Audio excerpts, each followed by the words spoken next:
Hi everyone, thank you so much for joining me. This is the application Enron, the smartest guy in the room presentation. My name is Mary Pericotta. The following topics are covered here on this presentation. We're going to talk about Enron's company's culture and evaluation on the organization structure Enron used, the role, if any, of the government and politicians that played in Enron's growth, success, and demise. Leadership traits, styles exhibited by Ken Lay as well as Jeffrey Skilling. On this slide, we're going to talk about Enron's company culture. Its corporate culture played an important role of its collapse. It was a culture of greed and money making, due to a lot of it being performance driven and being very cutthroat. This created a culture of fear and extreme competition, discouraging transparency and ethical behavior. This led to a lot of disregards for ethics or the law. Such attitude infused the whole company from the top down to individual workers. The organizational culture supported unethical practices such as corruption, cheating, and fake practices were widespread. Enron's leadership, particularly CEO Jeffrey Skillings, encouraged aggressive accounting strategies that inflated financial statements and fluffed the records. Many of its executives and managers knew the company wasn't following proper ethical practices, but the executives and board of directors turned a blind eye and decided to foster this kind of unethical culture. For this slide, we're going to talk about the matrix structure and Enron. The matrix structure is a hybrid model where employees report to more than one manager. Some of the advantages are that it promotes collaboration and communication across departments. It's flexible and dynamic, enabling the company to quickly adapt to changes. The disadvantages are that it can create confusion due to dual reporting lines and potential conflicts between managers. In Enron's case, the division operated independently with different sectors running as separate business units. This decentralization gave managers and traders considerably a lot of authority to make decisions, which really encouraged excessive risk-taking without proper oversight. This led to Enron's financial transactions to be overly complex and difficult to track. Enron lacked a lot of strong governance mechanisms to ensure that ethical decisions were being made. Many of the execs as well as traders were rewarded for manipulating financial statements to meet revenue targets.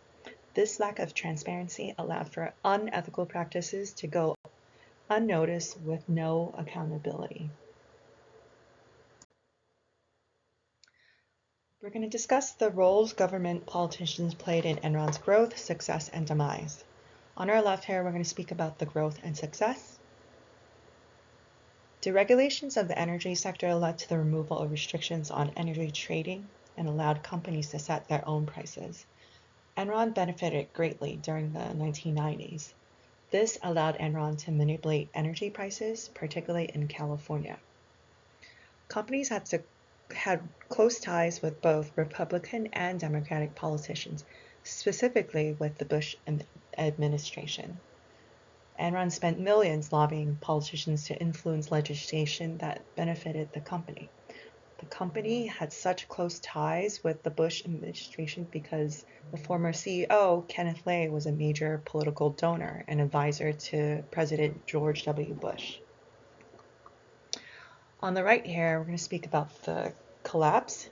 This was due to the failure of regulatory oversight, where the SEC, which is the Security and Exchange Commission, as well as the Federal Energy Regulatory Commission, failed to properly monitor Enron's financial practices.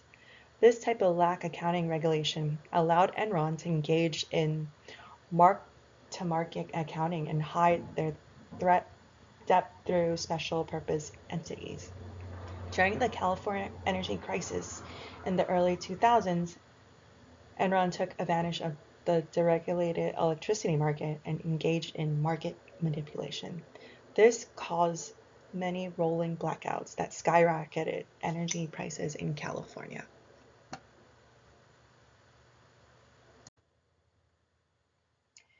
Here we're going to talk about the leadership traits and style exhibited by both Ken Lay and Jeffrey Skilling. We're going to first start with Ken Lay. His leadership skills and traits were very charismatic. He was a visionary leader who inspired trust and loyalty among his employees, investors, and stakeholders through his confident and charismatic demeanor.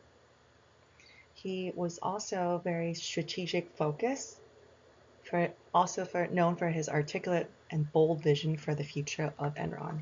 He positioned himself as a leader in energy trading, pushing the concept of deregulated markets and the idea that Enron would be more than just an energy service company. His focus was really mainly on growth and expanding into new markets. In terms of Jeffrey Skilling's, his leadership skills were formational leadership, as well as risk-taking and rewarding aggression. Skillings exhibited a transformational leadership style, which focused on innovation, risk-taking, and creating high-performance culture at Enron. He focused on the ideal of transforming the energy market into technology as well as trading to drive profits. For his risk-taking and rewarding aggression, he would make unilateral decisions, pushing his visions with little regard for anyone else's input. This created a very high pressure environment where employees were expected to deliver results at any cost. It was a very cutthroat corporate culture. Leadership traits encouraged in top managers and traders. Performance-driven culture. Both Lay and Skillings encourage employees to meet aggressive financial cultures. This pushed them to take risks and focus on generating profits. This led to a creation of the rank and yank system where employees were regularly ranked and those who were placed on the bottom were fired. A lot of the traders and managers had little regard for long-term consequences of their actions. For risk-taking and innovation, Jeffrey Skilling encouraged risk-taking as one of their business models. Top managers and traders were incentivized to create innovative financial products and engage in high-risk trading, leading to a culture where failure was not an option, but where ethical lines were often crossed to maintain an appearance of success. Lack of ethical oversight. Under both, top managers and traders were rewarded with big bonuses for inflated and fraudulent financial data. The lack of accountability and oversight allowed a lot of the ethical lapses to go unchecked, with many overlooking potential risks in favor of financial gains, such as bonuses there.